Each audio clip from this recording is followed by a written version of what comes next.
Salut tout le monde, comment ça va? Bon, bah je prends le soleil dans mon camion tranquille. Dehors, il y a un petit vent frais, mais dedans, au soleil, c'est plutôt cool. Franchement, je suis plutôt pas mal. Tu vois, la vue est quand même sympa.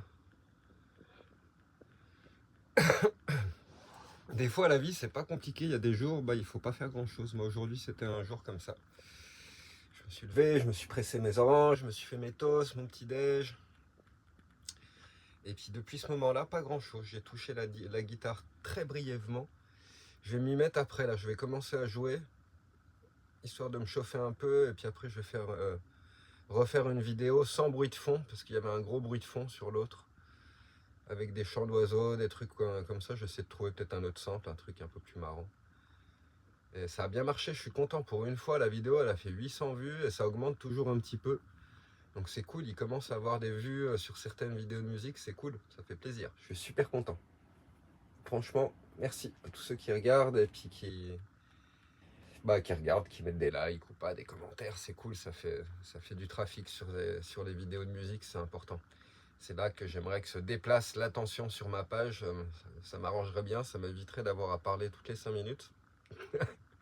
Bon, je vais pas me mentir, hein, j'aime bien parler face à la caméra, comme je suis tout seul un petit peu tout le temps, puis là c'est reparti pour un coup. Je suis dans un coin, il n'y a pas grand monde, et puis le peu de gens qu'il y a, plus ça va, plus ils s'en vont, donc c'est cool, je profite enfin de la solitude, je peux être vraiment concentré sur la guitare. Enfin bref, c'est cool. La vue est quand même pas mal, hein. Franchement, ça fait partie du gros avantage du camping-car, c'est que tu peux te garer où tu veux. Avant-hier, j'étais garé dans l'autre sens. J'aimais pas trop ma vue par la fenêtre, donc je me suis réincliné un petit peu pour avoir cette jolie montagne là-bas. Et puis la baie, comme ça, et puis voir toutes les chancrures là. Je trouve ça super beau. À Ibiza, j'étais garé dans un spot un peu similaire avec une vue qui ressemblait un petit peu à celle-là. Bon, complètement différent, mais dans le style, dans l'agencement, ça me rappelait ça. Puis bah surtout, je me suis mis, tu vois là, j'ai le soleil qui tape sur la face avant du camion. Puis comme moi, je suis tout le temps à l'avant ici. Et, bah voilà, moi j'ai le soleil qui rentre par le pare-brise à l'avant, par la fenêtre qui est là. J'ai une fenêtre en face de moi aussi, la porte qui est ouverte. Alors que le jour d'avant, bah, j'avais le cul du camion qui était là. Donc pour coup, bah, là-bas, ça prenait le soleil. Et tout l'avant, là où je vis, où je suis tout le temps, bah, ça restait à l'ombre. Voilà pour mon problème existentiel du moment. Ça fait du bien des fois quand la vie elle ralentit un petit peu et que tu as le temps de profiter un petit peu de toi, de la nature, du paysage. Juste te faire à manger, tranquille, te détendre. T'as pas d'impératif. Et ça, c'est cool. Le seul gros truc qui nous pèse tous au-dessus de la tête là en camping-car, bah, c'est le prix du gasoil, forcément, quoi. Même si ça a baissé en Espagne, c'est toujours un 60, un 70 surtout, voire un 80, voire un 90, ça dépend des endroits. Ici, les prix sont très très variables. Souvent, tu trouves des stations, tu peux avoir des écarts de 30, 40, 50 centimes avec les stations, c'est incroyable. Vraiment, tu arrives des fois à trouver du gasoil à un endroit à 1,2, ailleurs il va être 1,6, 1,7. Bon, en ce moment, c'est plus comme ça, c'est tout dans les nuages et c'est un problème parce que le plein, moi j'ai pas un très gros réservoir, j'ai un réservoir de 70 litres. Souvent sur ces camping-cars, ils le viraient, ils en mettaient un autre de 100 litres. Et donc voilà, moi avec mes 70 litres, je fais 450 bornes généralement environ. Et avant, ça me coûtait plus ou moins 100 balles, quoi. Là, la facture, elle est multipliée par deux, donc pour les déplacements. Puis bon, moi, ça va quand je vois les autres en face avec des poids lourds de 15 mètres, etc. Je sais pas quel budget ils ont, comment ils font. Ils roulent à l'huile, c'est pas possible, ou ils pissent dans le réservoir, j'en sais rien.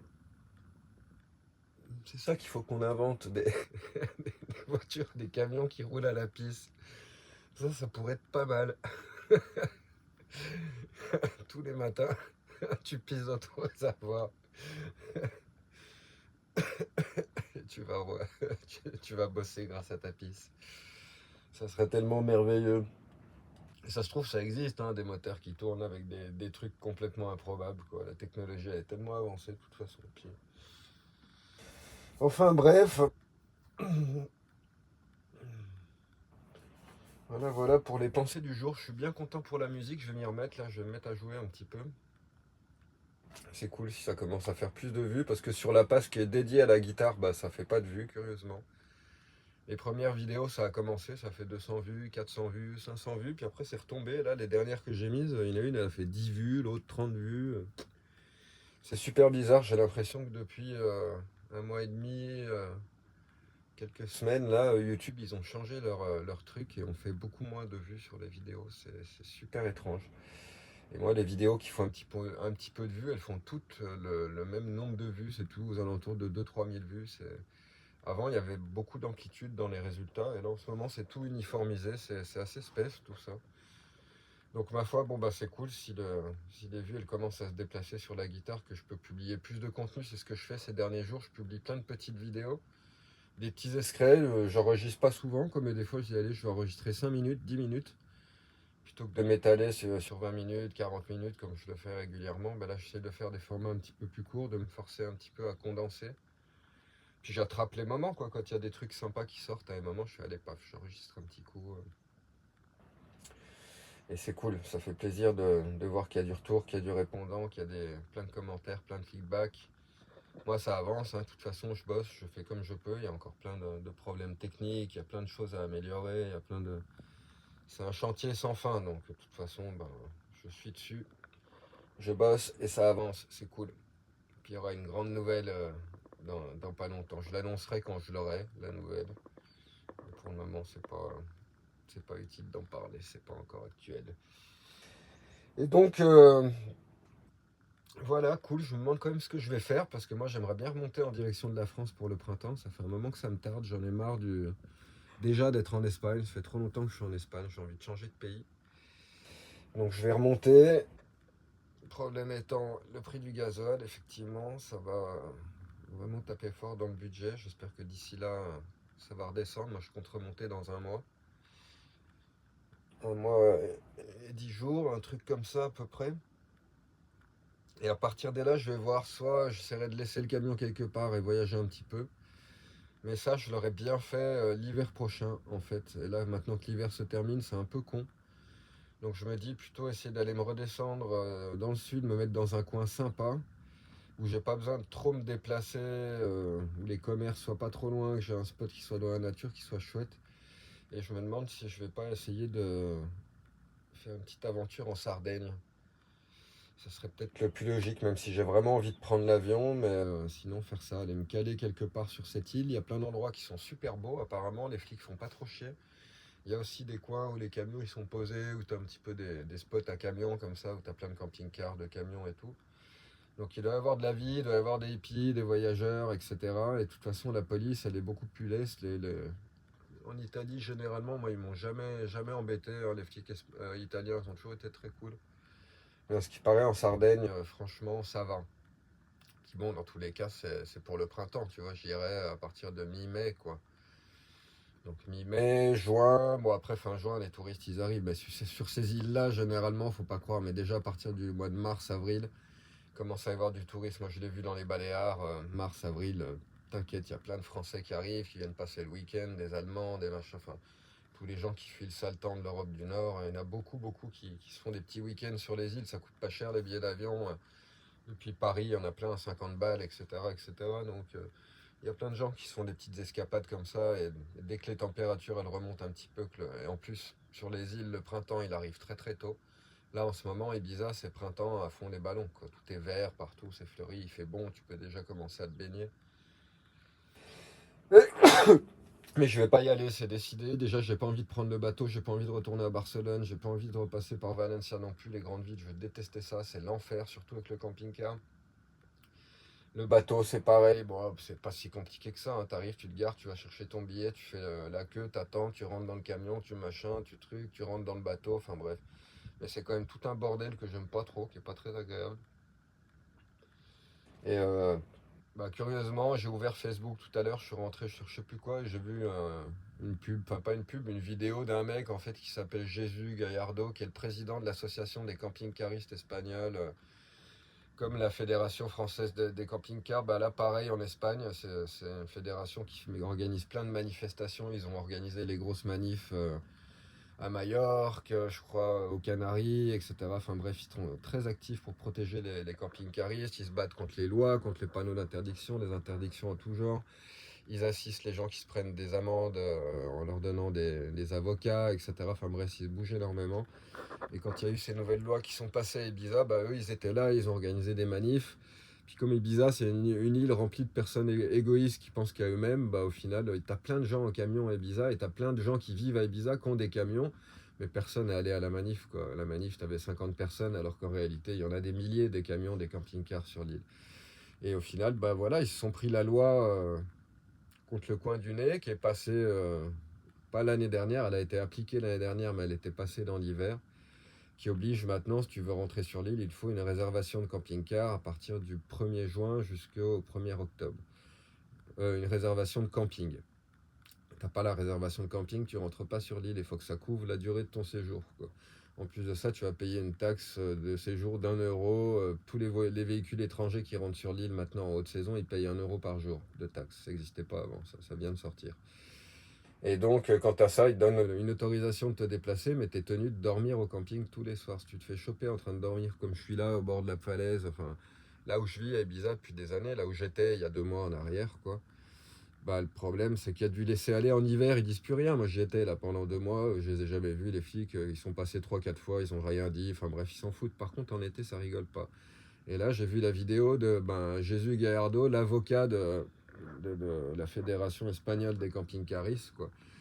Et donc il explique, il est révolté, il est vénère, hein. Il parle, pourtant c'est un avocat, il s'exprime bien et tout, comme il est remonté parce que il y a une nana enceinte dans son camion qui travaillait à Ibiza, je sais plus si c'était barmaid, restauratrice ou infirmière, enfin bref, une travailleuse quoi, qui vivait dans le camion avec le bébé, elle s'est fait contrôler comme ça dans la nature avec le camping-car quoi, et elle s'est pris une amende de 20 000 euros. Et ils ne se sont pas arrêtés là, ils ont mis la même amende à son compagnon qui avait le fourgon à côté. Donc pour coup, le couple, ils se sont pris une prune de 40 000 euros. Quoi. C'est inadmissible, c'est indécent, c'est totalement inacceptable. Comme il explique l'avocat, là c'est une mise à mort, quoi. C'est plus une sanction quoi, quand tu mets une amende pareille à des gens juste pour être garé.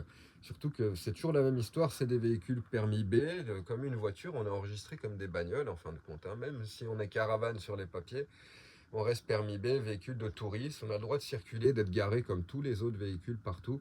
Et la réalité, c'est qu'ils font pas la chasse aux voitures. À Ibiza, il y a des voitures partout dans la nature, garées au bord des plages, dans les arbres et machin truc. Ils font pas la chasse aux voitures, alors pourquoi ils font la chasse au camping-car? La voiture aussi, c'est un permis B, véhicule de tourisme, fin de l'histoire à partir du moment.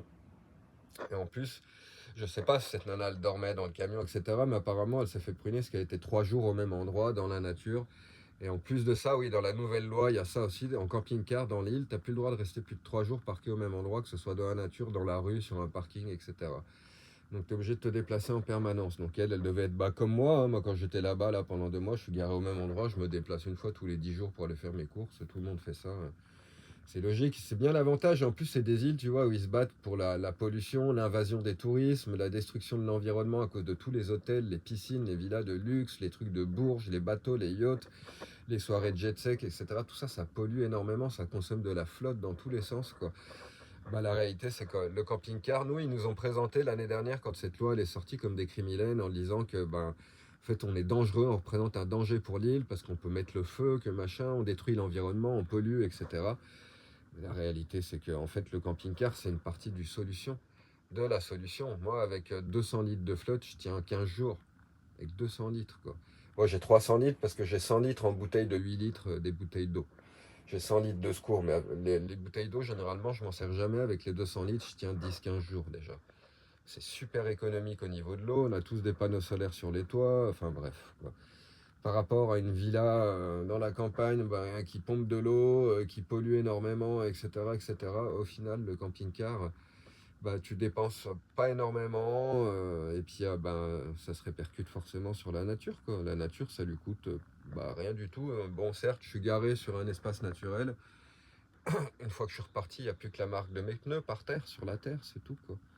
Et en plus, souvent, quand je suis garé au même endroit, quand je reste quelques semaines, quand je repars sous le camion, c'est ouvert, l'herbe, elle a repoussé, etc., etc. C'est même l'inverse. Puis comme je suis pas très porté sur le ménage, je dois disséminer des graines, du pollen, des trucs, des machins. Moi, je suis comme une abeille, je participe à la pollinisation des plantes et puis des arbres. J'aide à faire reverdir le paysage. Enfin voilà, et donc ayant vu ça, je me suis dit, bon bah ça c'est un signal, ça veut dire que tu retournes pas à Ibiza, c'est clair, parce que si les choses elles se passent comme ça, moi j'avais entendu ça l'année dernière, il y avait un mec qui s'était fait contrôler au bord de la falaise comme ça, qui pareil risquait une amende de 30 000 euros, parce que l'amende maximum c'est pas 20 000, c'est 30 000. Hein. Ils ont été gentils les flics, ils ont mis que 20 000 au lieu de 30 000.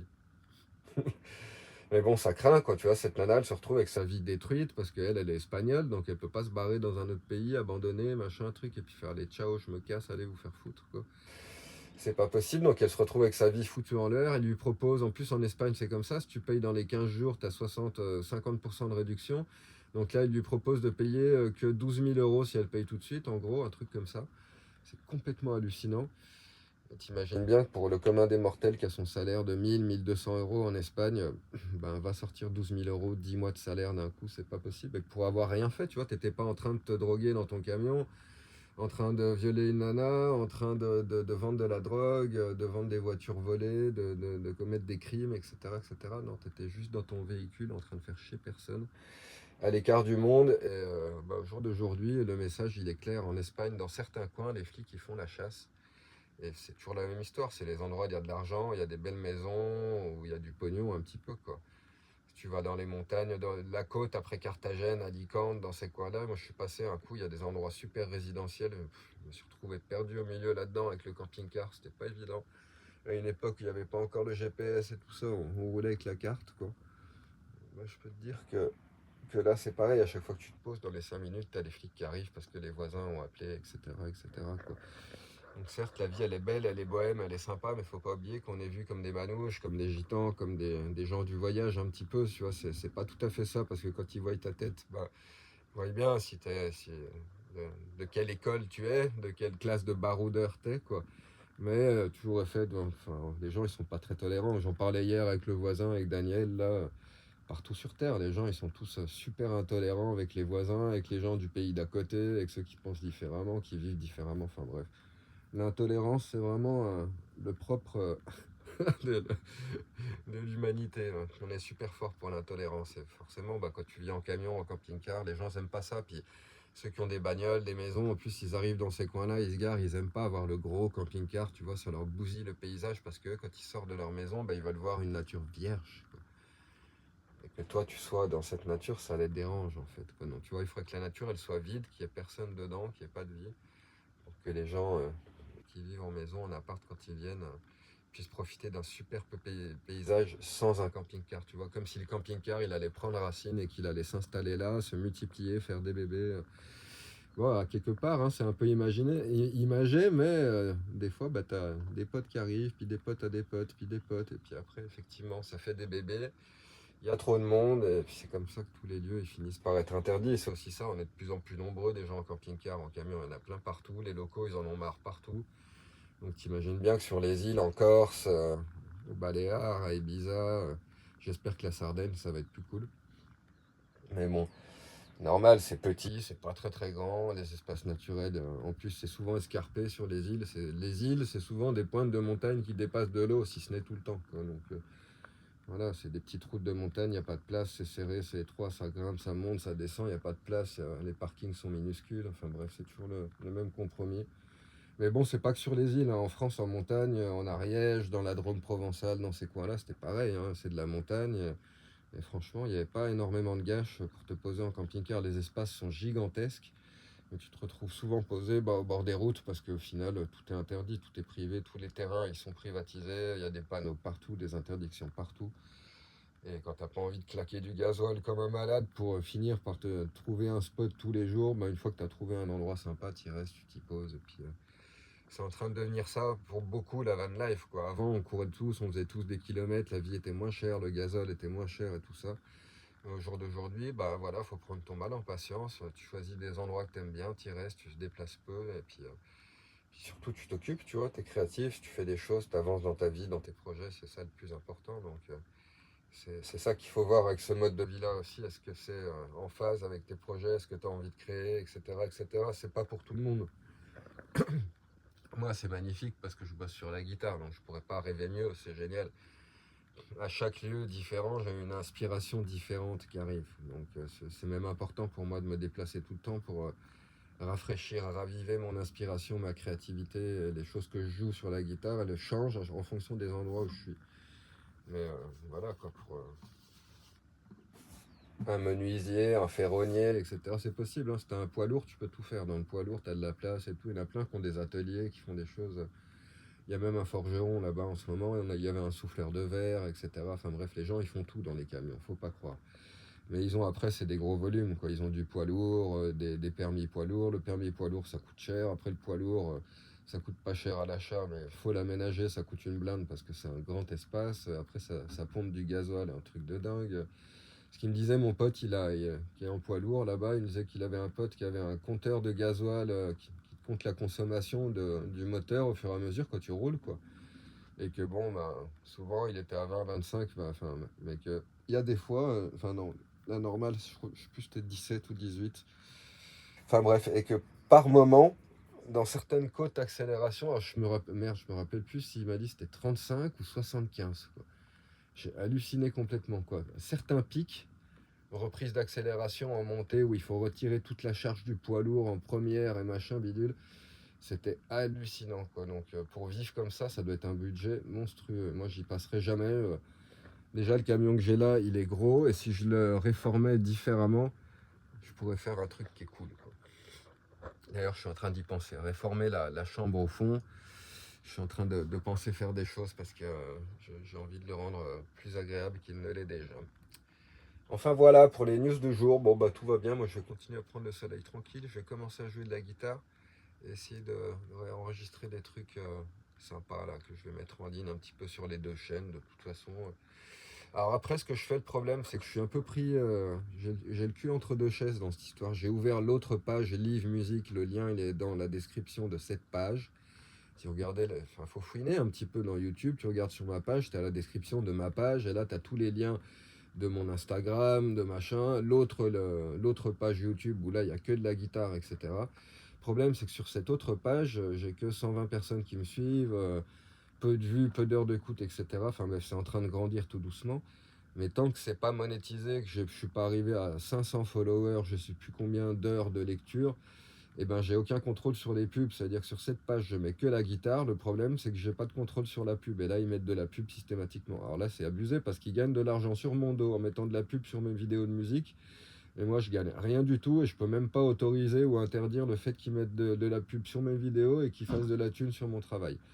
C'est abusé. Donc maintenant, ce que je fais, c'est que souvent les vidéos que je vais mettre sur cette page là-bas, bah, je les mets sur ma page à moi, sur celle-ci, une guitare sur la route, mais je les réserve aux abonnés. Donc ceux qui payent 3 euros par mois pour s'abonner à la page, bah, ils ont du contenu spécial, des vidéos de guitare spéciales, sans pub. Et juste pour eux, elles sont aussi présentes sur l'autre page, mais sur l'autre page, bah, tu te bouffes de la pub toutes les 5 minutes, tu peux rien y faire parce que ben, j'ai aucun contrôle là-dessus. Donc c'est un bon conseil que j'ai trouvé parce que le problème aussi c'est que ben, de publier les vidéos sur les deux pages, c'est perçu comme du spam par YouTube et ils ne les poussent pas, ils ne les boostent pas, bien au contraire, ils les bloquent. Et si tu fais trop ça, c'est aussi un problème, je risque de me faire avoir et il risque de vraiment limiter mon contenu, quoi. Donc à voir, sinon, après comme je commence à travailler en faisant des extraits assez courts de 3 minutes, 4 minutes, 10 minutes aussi, bah, je vais en faire de plus en plus et puis ça sera assez facile d'alimenter, de mettre du contenu ben, spécial pour les abonnés. Là, il y en a une petite vidéo de 20 minutes que j'avais mis il y a quelques jours qui est sympa. Et donc, je vais pouvoir peut-être plus travailler comme ça, et mettre un petit peu du contenu ben, pour ceux qui s'abonnent, du contenu pour une guitare sur la route, encore du contenu sur l'autre. Enfin bref, je vais voir. Moi, ça m'arrange pas d'avoir deux pages. Je préférais que ça se passe tout ben, sur celle-ci. Et comme là, il y a quand même eu 800 vues sur une vidéo de musique là, il y a quelques jours, quoi, ben, c'est en train de me dire que YouTube est en train de commencer à présenter la musique à mes abonnés, à ma page, etc. Et c'est cool parce que bah, si ça commence à marcher sur cette page, je vais fermer l'autre, tout simplement, ça sert à rien d'en avoir deux, et puis fin de l'histoire. Donc bah, je suis quand même bien content. Donc bah, merci à tous pour votre fidélité, votre écoute, vos conseils, vos commentaires, vos feedbacks, vos donations, votre amour, votre haine, vos critiques, vos messages de... enfin bref, façon, tout est de bienvenu, même si tu m'aimes pas, même si tu gueules, même si tu me critiques, au final, tu alimentes le trafic sur ma chaîne, tu la fais vivre. Et YouTube, ils adorent ça, que les gens, ils se crêpent le chignon, que ça réagisse, que ça commente, etc. Donc, si t'aimes pas ma gueule, que tu peux pas me voir en couleur, n'hésite pas en envoyant des couches, des tartines, soit le plus cru possible, etc. T'inquiète pas, YouTube, ils adorent ça. Et puis, au final, bah, toi, ça te décharge, tout ton venin, là, que t'as dedans, bah, tu l'envoies, comme un serpent, et puis paf, ça se transforme en thune, et ça finit dans mon porte-monnaie, c'est très bien. Nickel, c'est parfait. Bon, bah écoutez, sur ce, j'essaye de pas être trop long, je crois que 20-25 minutes, c'est un format qui est sympa, je vais essayer de pas trop dépasser. Et puis c'est parti, il faut que je commence la journée de boulot, puis je commence à me chauffer les mains, j'aimerais bien enregistrer d'ici 2-3 heures, tu vois, quand je suis chaud. Il faut du temps pour être confortable sur les cordes. Il y a des jours, au bout d'une demi-heure, tu joues très bien. Puis il y a des jours, au bout de 3 heures, ça commence à peine à se débloquer. Donc il faut que je m'y mette. Et puis voilà, bah, je vous souhaite une belle journée à tous. N'oubliez pas que cette chaîne, elle existe. Elle vit, elle survit aussi, entre autres, grâce à vos dons, grâce à vos donations, grâce à votre aide, votre amour. Ce partage d'énergie entre vous et moi qui vous donne la musique gratuitement, sans pub, etc. etc. C'est un échange que je trouve chouette. Donc si vous voulez participer, vous pouvez le faire facilement. Il y a un petit lien en description de cette vidéo. Vous avez juste à cliquer dessus, ça vous renvoie sur ma page PayPal. Et puis voilà, il faut éviter d'envoyer des super 5, des trucs comme ça sur la section commentaires de YouTube. Je l'ai réactivé il y a quelques semaines, quelques mois, parce que bah, il y a quand même pas mal de personnes qui n'ont pas de compte PayPal, qui galèrent et qui des fois ont envie de faire une petite donation et ils le font par ce biais-là, très simplement par YouTube. Le problème, c'est que YouTube, ils prennent 30-40%. Donc si tu m'envoies 5 euros, moi sur les 5 euros, franchement, je touche même pas 3 euros, un truc comme ça. Donc c'est quand même dommage. Il vaut mieux passer par PayPal si tu as envie de me donner un petit coup de main. Mais bon, pour ceux qui veulent pas et puis qui n'ont pas envie de galérer, il y a toujours cette option qui est ouverte que j'ai enclenchée pour ça. Voilà. Tout le monde n'a pas de compte PayPal, c'est encore une grosse société américaine de machin, de trucs, et je le conçois très bien. Enfin, voilou. Bon, allez, sur ce, moi je vais me mettre au boulot. Bonne fin de journée, profitez bien du soleil et de la douceur du printemps qui arrive. À bientôt, ciao.